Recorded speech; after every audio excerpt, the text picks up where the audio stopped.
Well, a little while ago, I was going to quit for a while, but this is. I got to fix that hat. Looks too ratty, doesn't it? But it's a friendly old hat, I'll tell you. I started to talk about this book. Okay, let me get it in here. What are old people for? And a lot of things to say about that. I mean, you got to read this book. It's fantastic. And you notice the subtitle, "How Elders Will Save the World." Well, some people think that's, it's a humorous book. Well, it's a good humored book, but it's not a joke book.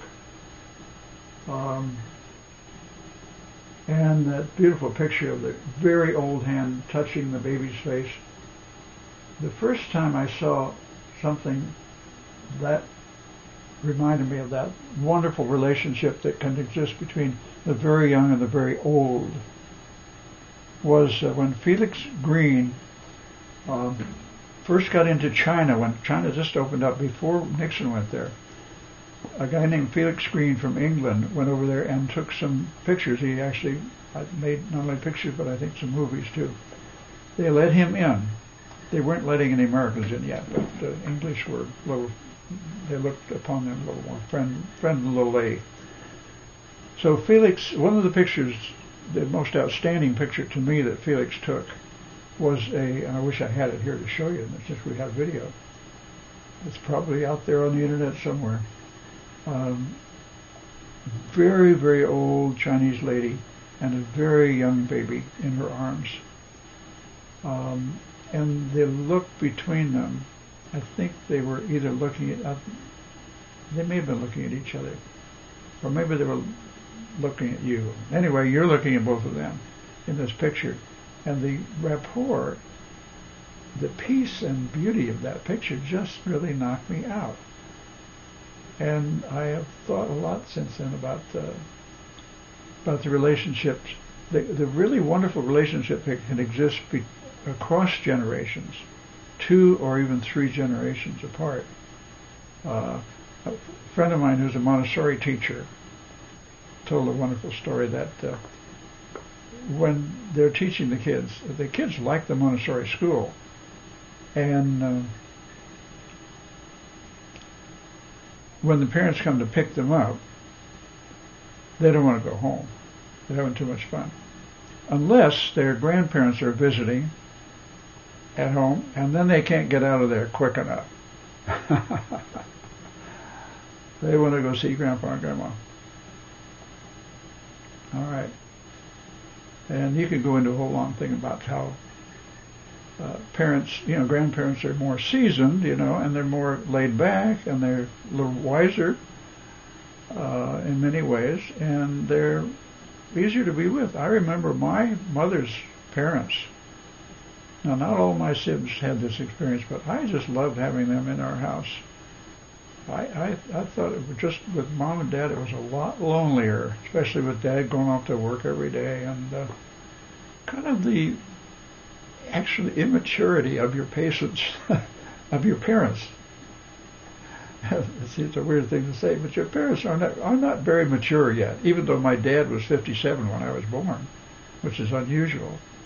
But they're not fully seasoned yet. Let's face it. And they're doing the best they can in many cases, or the worst they can in some cases. But they haven't grown up yet, really. Yeah, you've got to get with some of these real grown-ups like this, Elders. That's an honorable word in many societies, and an honorable place in many societies. So, the price of this book alone, and he's talking about how elders will save the world. Well, I thought about that a long time ago, that maybe the world, people are so busy and so overemployed, maybe the world is going to be saved by young people and old people, and disabled people and unemployed people, and maybe homeless people. People that have time to think. People that have time to hang out. People that have time to get together and communicate and cooperate and create. and remedy some of the debris of this consumer society that is going demonishly fast. What do we call the freeways? What is the name of it? James came up with a name for the freeways a few years ago. Oh, the acquisition derby. The acquisition derby. Yeah. So this book is worth the one concept in this book that I missed at first is the cult of adulthood. That the adults, it's a kind of a cultish thing. Their whole mystique and the way it ties in with business and consumerism and ambition and a lot of violence and a lot of not caring about the seventh generation and not caring about their own younger generation and their older generation. Tending to evaluate children only in terms of their precociousness, how grown up they are, or evaluating elders only in terms of how long they can stay in the workforce, and keep employed, and keep on the job, keep producing. So all of the beauties of childhood and the slow, wonderful growth of developing a good foundation for growing up, and the wisdom. Alan Watts said a neat thing about older people in the Eastern societies compared to the Western. He says, in our society, in the West, older people look like they're losing something. In the East, they look like they're gaining something. Man, I really never forgot that. And if we would allow the elders in our society to gain the wisdom that is their natural function, instead of as their bodies get weaker and they get out of they bought into this adult cult thing, so that the cult of adulthood, so that it has destroyed the mystique and the beauty of elderhood. It's really encroached on it, and you get old people who feel useless and disconnected and unrelated and sick. I think people get sick because they're not related. Like some people retire and they die right away. And other ones just sort of fade away. And it's tragic. Tragic. But anyway, this guy is really good. He's talking about, you got to look at it. The cult of adulthood and how elders can, as you said, save the world.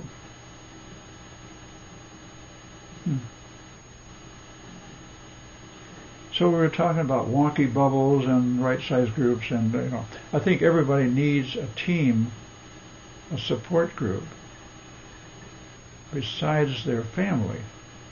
They may have one in the family. Some families are marvelous. Got an email.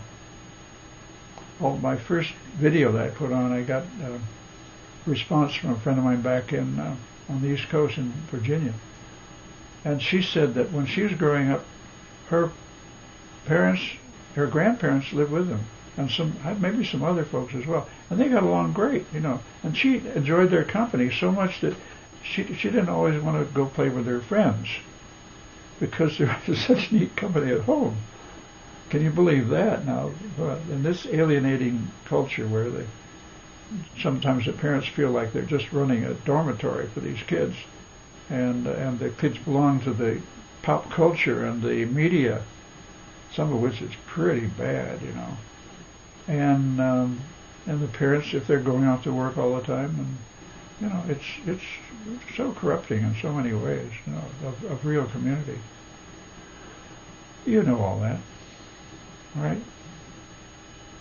Yeah.